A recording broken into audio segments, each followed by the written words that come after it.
what we saw today on the hearing with former Senator, and now Attorney General Sessions. Jim, take it over as I go and do some business in the background. Thank you. Well, Steve, I thought it was interesting. The interest continues to mount in terms of people paying attention. The fact that WWL Radio would put off their local programming and play the hearings live. And not just the cable news networks, but NBC, for example, cut off all the regular programming, as did, I think, all the networks, and played the Comey hearings live. So I think from the network's perspective, they can get a lot of traffic, a lot of people watching, and there's more than just the general interest that's at this stage. I was surprised, quite frankly. I still don't think, or maybe I'm wrong, that so many Americans are that focused in on these hearings and the whole Trump saga with Russia. But apparently there's a lot more in there than I really noticed or have viewed. It was a very cantankerous hearing today, the first lively hearing we've had, where both Republicans and Democrats got very, very active in putting the Attorney General on the spot. The Attorney General Jeff Sessions, former U.S. Senator from Alabama, doesn't make a very good media presentation. He comes across as, I don't want to say country, because I'm from Faraday, Louisiana. I could be more country than where I come from, but he doesn't make a good presentation in terms of his verbiage. He comes across as a little backwoods and not real articulate. And some of the senators up there, the Maine senator and who's an independent, and a number of the other senators are much more articulate, and made him look like maybe he didn't know as much as he should. I think he was being cautious, quite frankly. Sessions has been around a long time, former prosecutor. So it's not like he doesn't have the intrinsic knowledge. It's more of his communication skills. And obviously he got the job because of his loyalty to the president, coming on very early in support of Donald Trump.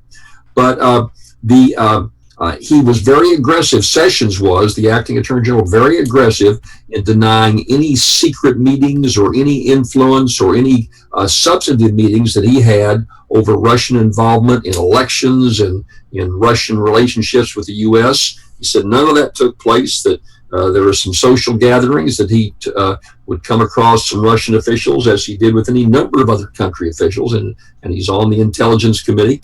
And no, he don't really, there was some pretty heavy cross-examination. I think the heaviest cross-examination was that of executive power. He said, well, I can't answer your question, Senator. And I might say initially, this hearing was supposed to be in closed session, but the senator said, no, it's just too important. There's too much interest. And I think they felt like it was in their political interest to have an open hearing so the public didn't think any shenanigans were going on behind closed doors. Sessions kept a certain executive privilege to where the president had the right to limit his conversations, but then he was asked, well, did the president tell you not to say anything today? He says, well, no, but I have that right to assert that. And I think most legal observers feel like executive privilege is something that can be asserted by the president, but just because you're working for the executive, well, I'm an executive privilege. I think that Sessions doesn't have that authority. Now, if they push it, Trump will probably issue some kind of a written statement, say, I assert executive privilege over his saying these areas. But he opened himself up to a lot of criticism there in the executive privilege, and they kept coming back to it, both Republicans and Democrats alike. He did not come off well in that vein. So he doesn't make a good presentation. He didn't come across strongly on executive privilege, in my opinion. And he also somewhat together contradicted Trump. He said, well, he was all for firing. In fact, he wanted to have Comey fired, the FBI director, because of morale in the department. Of course, the president was on NBC Nightly News with Lester Holt here not too long ago, saying it was the way he was handling the whole Russian investigation as to why he was fired. So they're kind of contradicting each other, if you will. There was no real smoking gun that just blasted Sessions, but he didn't come across well at all. He didn't come across with strength. Comey, articulate guy, came across forceful. Sessions did not. He did not leave a very good impression. But there still has got to be a lot of delving in question of, was there crimes committed? The whole procedure just looked like no one was in charge. I think one of the problems is that that Trump has been so slow in getting his act together. He runs off with the treats and running here and running there, and he's got hundreds of key executive positions, many in the Attorney General's office that he's got to fill, and that that need Senate confirmation and not been done. So Sessions kind of bumbled, quite frankly, but I'm not sure we saw a road leading down to where he was involved criminally or something along that happened, Steve. So other hearings are going to take place, but the Attorney General got off to a bad start, and the President didn't gain a thing from those hearings today. Okay, well, first of all, let me just thank you, Jim. Let me say this, that we have above us, we have the telephone number, so those people who want to chime in, please go ahead and do so. There's a meeting ID. You just have to dial that number. It's at the very top, a U.S. toll-free number. And then after that, it'll be asking you for a meeting ID, so go ahead and dial that. Be glad to get your thoughts about what happened. I feel very, very strong about personally what I saw and what I saw last week, and tying them together. And that is that I'm really troubled big time over the fact that the witnesses just refuse to testify, that they're waiting to see whether or not the president is going to exert any executive privilege, while at the same time the White House is saying that we're going to just be open about this and get all this over. And that's just the opposite of what they're doing. And then you can bet that I see the Republicans are already beginning to fundraise over, saying there's nothing there. I'm sure the White House is going to be saying the same. I haven't heard the talking heads yet, but I wrote a column that's now on Bayou Buzz that basically is saying that Donald Trump will be claiming that it was victory, that there's nothing there. But what is there, from my perspective, is that you have witnesses, very key witnesses, who aren't willing to tell us what happened. Specifically, what the president said to them was they said to the president, if the president wants to exert executive privilege, then go ahead and do so. But he hasn't done so. In terms of this witnesses, and I believe the other witnesses, last week again, you had you had both a former U.S. senator and also you had an admiral who were testifying on behalf of who were testifying national security, and they said that that the president didn't exert executive privilege, but they're respecting the office. Well, you can't do that. Okay, you can't say, well, I'm not going to testify in respect to the president if the president doesn't exert executive privilege.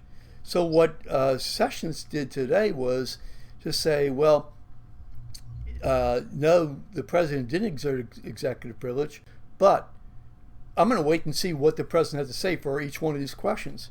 My God, you realize what would have happened had, say, John Dean done this back in Watergate? I mean, Richard Nixon would probably still be president. This is a game. Now, if the president wants to exert executive privilege for any one of these witnesses on any one of these statements, then go ahead and do it, and let's fight it out. But the problem is, don't at the same time say there's nothing there.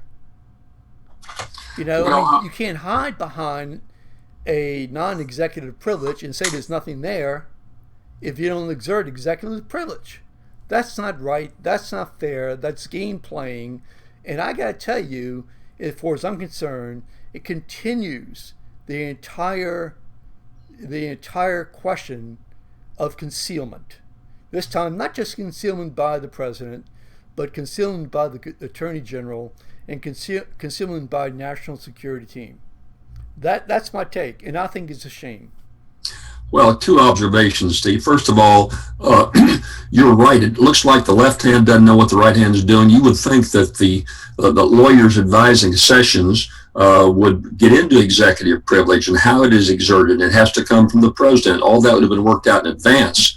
Now, again, there's a number of positions that have not been filled, and some of the ones that have been filled are by new people that may not know all the nuances yet. It's kind of the Keystone Cops or the gang that couldn't shoot straight. So they bubble this thing terribly, number one. However, on the other side of the coin, actions are supposed to have consequences, Steve.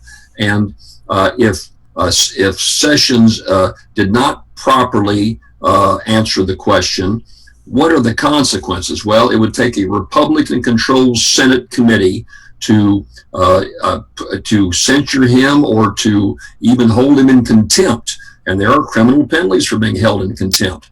But will a Republican-dominated Senate Intelligence Committee, actually go that far? And so, yes, there are consequences, but someone's got to assert those consequences. It's not like he's got a prosecutor that is sitting there having him under oath and cross-examining him and watching every move. Now, when it comes to the Russian probe, there is a prosecutor. It's a question of Robert Mueller, the former FBI director, who's been appointed as a special prosecutor. Rumors going around today that Trump may fire Mueller, which I think is just that, rumors.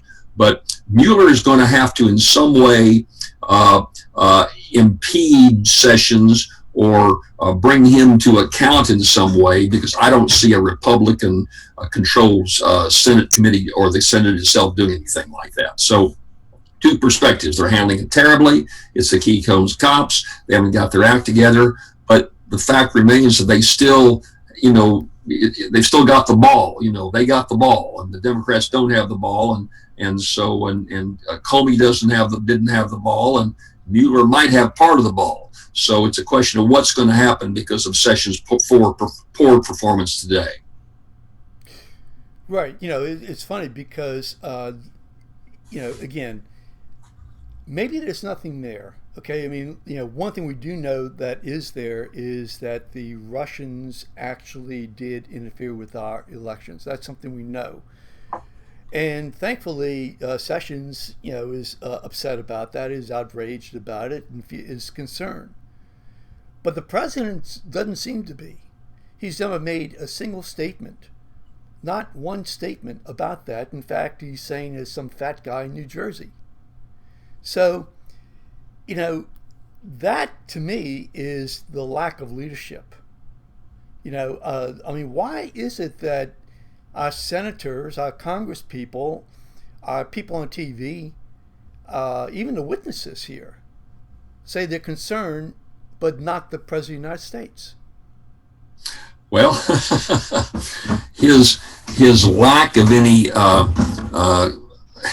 his lack of candor, his lack of realizing dangers, his lack of showing any respect to the system at all, started from day one when he first announced for president, Steve. The terrible things he said about his other members of his party, the things he still says. I mean, the way he insulted the mayor of London, and Britons are saying, we don't want you to come over here. I mean, it seems like every day he makes another faux pas, but Trump just doesn't seem to care. And we don't know the inner workings of the White House. Apparently his wife has said some things that there is a lot of pressure on him. So is that going to have any bearing? Is it going to have an effect on him? So far, it hasn't seemed to be.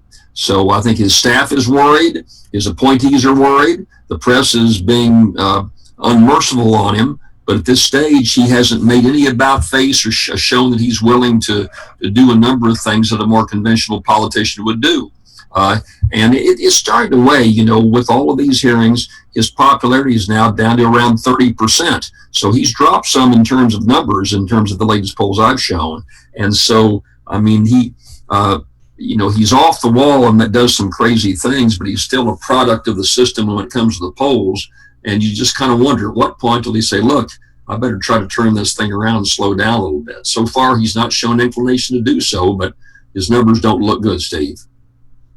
No, I mean, they don't. And I think I would think that they would continue dropping. I think there was a poll at 34%, another one at 37%. I mean, those are off the chart numbers. And I know that you can argue that it's the media and it's a media, but, the fact is that you still would hope that a brand new president would have a whole lot better numbers. And do you think that's going to have any impact in terms of where the hearings are going to go? I mean, at some point in time, assuming that the numbers remain low, at some point in time, those people, the senators, especially those who are protecting and the House members who are protecting him, or at least on his side, are going to say, "Well, I'm sorry, but I can't do this anymore." Well, it depends on how engaging their voters become. I mean, have we? I don't know what you see in terms of responses to Bayou Buzz and to your columns and everything like that. Are voters in Louisiana, have they become engaged to where they're telling their senators? I mean, we saw that happen with the Obamacare, where Bill Cassidy's former senator, rather our president, Louisiana Senator Bill Cassidy, was getting worked over pretty good on Obamacare. Kennedy, the other senator, just didn't hold any hearings. Right. So it's a question of, will they feel the heat on this issue to demand more accountability? I think the Washington crowd, the insiders, feel like there's a real concern. Obviously, there's a lot of interest because of all the press showing these shows. But again, it was WWL during the day. It's summertime, so if you don't catch the evening news and you're not a cable freak, then all you're going to see basically is what's in the morning papers. And so these things in this day and time to get to the average American takes a lot of time. Yeah, we found that in Watergate. Remember that scene in Watergate where the Washington Post, the editor Ben Bradley, and Woodward and Bernstein sat there and said the guy's a crook, obstruction of justice, we've proven it, our article's right over the top. And Bradley said, you know what, nobody seems to care. And you had the TV set on the background as Nixon is taking the oath of office. It took, a couple of years for that to sink in, to have the public pressure brought to where senators had the gumption to take a very overt action. And again, we're into a couple of months in this hearing, so it's still pretty early in the game to see, outside of pressures being brought to bear, anything happening to Sessions or anything really seriously happening to Trump. This thing is still smoldering, Steve, to the average person out there is what I'm saying. That they're concerned, they know something doesn't smell good, but there's still a lot of and there's concern, but it hadn't gotten to the point to where they're ready to start raising Cain about it. Okay. Now, in terms of, say, the Trump team actually interfering or working with the Russians, look, I don't know if Sessions personally was involved. I would say that he bumbled his way in the Senate hearings that implicated him, and I think caused him to actually, even though he denies it, caused him to actually recuse himself. And I think that he was at that event at the hotel in Washington in April. I've seen a video where he was there, and certainly the Russian ambassador was there. And I've also read the information about the fact that the people who put that on did not believe that there was any kind of, say, communications between Sessions. But, look, he got himself in that own trap by not revealing the meetings. And even though he said today, well, he was shocked because of the information that came out relative to the newspaper article, and he didn't answer the question correctly. The fact is that he didn't, and that caused his problems. But some of the things that he said were that he really can't say at all, other than his own personal knowledge. He can't say whether or not anybody else was involved in any way. And Trump also said the same thing, that he can only speak for himself. And I think that's kind of where we are right now. I think that there have been conversations with the Trump team. Let me say this, that he said, look, he had, I don't know how many numbers of, say, meetings he had with different officials from different countries. But the difference was that he, at this point in time, there was an election going on, and he was a stated official for the Trump team. And the Russians never came to him before. And so, at least, to his knowledge. So to say, well, we have all these meetings and all with all these government officials, again, you got to look at the fact that there's an election going on, and he is a top person on speaking for the candidate. Go ahead. I guess, Steve, what I'm saying is, I think to the average listener watching us now, or to in the public, particularly in Louisiana, the fact that there was, they visited with Russians and talked about problems with Russia, or nobody's really offended by that. You got to take it. There's got to be cause and effect. You got to take it to the next step. Was there any collusion to where Russia was encouraged to involve itself in the election on behalf of Trump, or what was the overt thing that happened, that was discussed? What action was encouraged that crossed the line?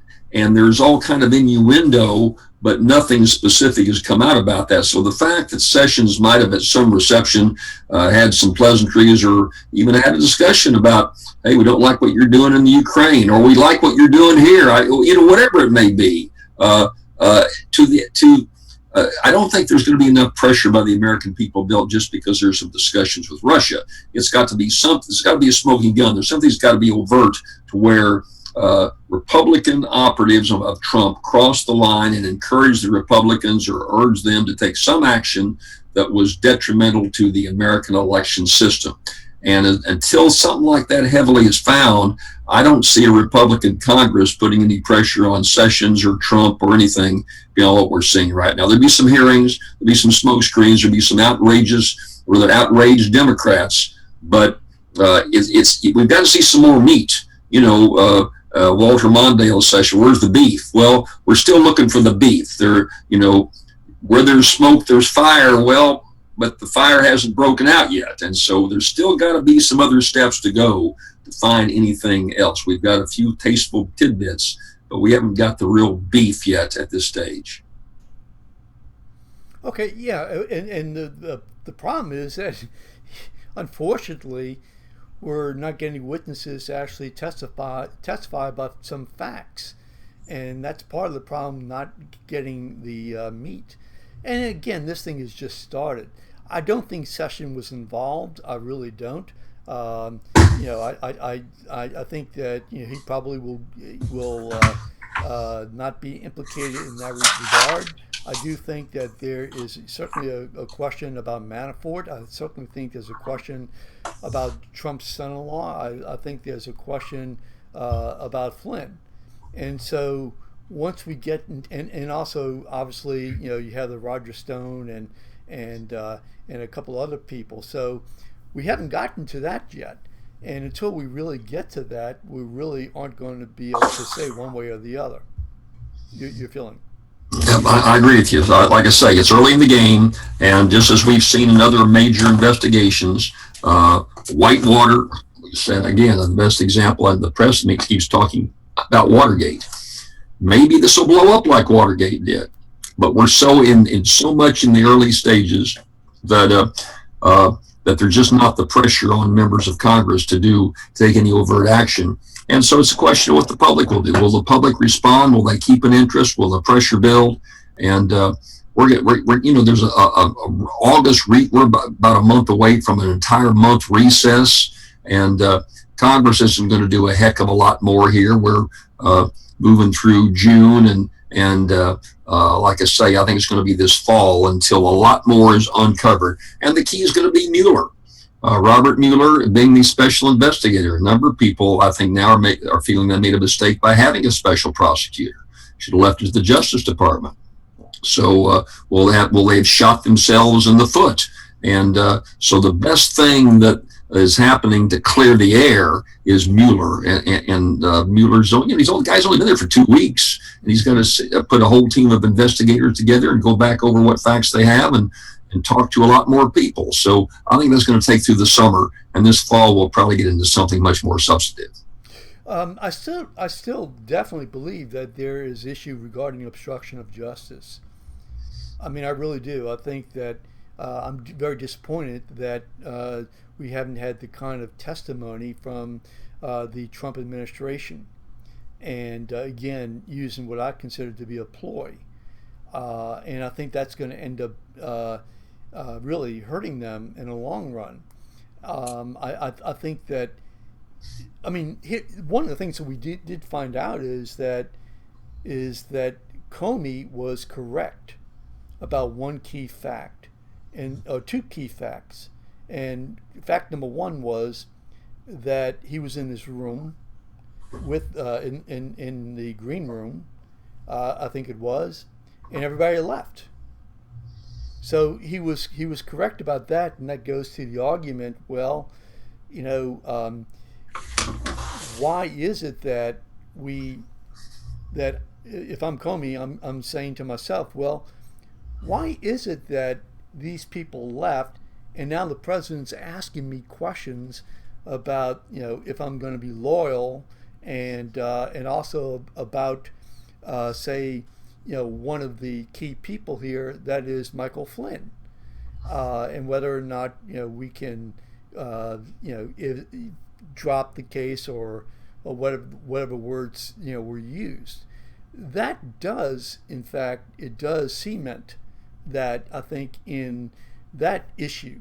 And then if you tack on the fact that, at least the argument, and maybe the fact that Comey did actually discuss this with his team, then I think but not Sessions. He didn't, you know, the chain of command goes through Sessions. Never mentioned to Sessions. He discussed it internally with his team, but he didn't do, you know, we had this debate last time, Steve. If he felt uncomfortable, he should quit or go to the chain of command, the Attorney General, say, look, this is wrong, you know, obstruction of justice, things you're saying. He didn't do that. And sure. And that, to me, that goes to the issue. That goes to the issue, and only issue, of whether or not he made a mistake. Okay? It doesn't go to the issue as to whether or not he is credible. Because, you know, what you're going to do is you're going to ask the other people there whether or not they talked about it. And if they talked about it, and Sessions admitted the fact that Comey told him the next day that he was concerned about being left alone with the president, I mean, the question then becomes, well, why, Mr. Sessions, why did you ask questions? Other than say, well, you know, we have procedures and follow the procedures. I mean, you know, why didn't he ask questions? Why is the burden now on Comey? And yeah, Comey should have the burden, and yeah, I mean, no question, he made a mistake. But, you know, don't, I guess, destroy the credibility of Comey and say the events didn't happen by merely saying that, well, he didn't make the right decision and he didn't go to the AG. But if all that is true, you still get back to, it's your opinion that apparently that when Trump said, I hope you can see fit to pass on this, that's obstruction of justice. And we're both lawyers, and I've had a lot of criminal experience, and I've tried to listen to a cross-section of constitutional lawyers. Some say it is obstruction of justice, but it looks like a large number says, no, it's not, just hoping. It's not like he was given a direction. I expect you and I demand that you drop this investigation. It didn't go that far. So it's going to take one or two things. Either the Republicans are going to have to say enough is enough and start impeachment proceedings, or Mueller is going to say, hey, I think this crossed the line. Mm-hmm. And Mueller doing anything like that is months and months away, and I don't see Republican Congress taking any action now or any time. So you know, we're speculating about a woulda, coulda, maybe, shoulda done, or what's going to happen in the future. And I just think we're way out ahead of this game. It's fun to speculate, But as far as having enough substance to really get into the constitutional issues, we're just a far, far way from that happening. Sure. No, look, I definitely agree with that. But here's an argument that I'm making, and that is that a friend of mine said to me on Facebook, he says, look, Comey broke the law because he didn't go to AG. He knew that there was a misdemeanor. I mean, he knew there was a felony, and I think it was misprison. And so he didn't go to the AG and to provide information about the felony. Well, that's a double-edged sword, because then if you're going to make that statement, then what you're saying is that he knew there was a felony, and the person who was a felon was the president. Well, what was the felon? What was the felon? What was the felony? Well, that's my point. The argument is, and this is what my friend said, and this is what you hear all the time on Facebook and Twitter, and that is that Comey knew that there was a felony coming from Donald Trump in terms of basically telling him to go soft or to do away with the Flynn investigation. Okay, so that was a felony, and since Comey did not reveal that information to the Attorney General's office, then he, meaning Comey, committed the felony for not revealing a felony. Well, I see. Well, I see. And so my argument is, well, wait a second. Are you willing to admit then that the president committed a felony? Otherwise, Comey didn't commit a felony. In fact, he may not have had any obligation at all to go other than to discuss this with his own team. Well, then if Comey didn't report it, and if Comey didn't commit a felony, how could the president commit a felony then? So either both committed a felony or nobody committed a felony. No, but then you got to, and that's the point that Comey was making during his testimony, and that's the point that I've been making, and that is that you have to look at everything, all the events, which actually culminated in one major event, and that was the firing of James Comey. Right. So you have a continuum of events. You have the president not at all speaking up about Russia, constantly tweeting, saying that it's bogus, it's phony, okay? Constantly stepping into the, and trying to, the day that one witness testifies, he goes and basically is calling the witness a liar. These are all acts of concealment. These are all acts of obstruction. And the major act occurred at the very end, and that was that he did what he wanted to do, which was to fire Comey. And well, it's only going to be an act of obstruction or a crime if Robert Mueller says it is. The Congress is not going to conclude that through impeachment. It's all in Mueller's camp.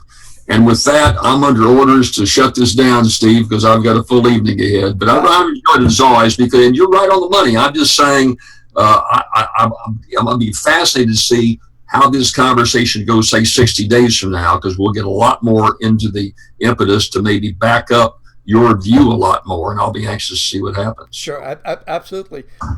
Okay, listen, thank you so much, Jim. And let me just say that tomorrow morning at 9 o'clock, Quinn Hillier is going to be talking about these issues.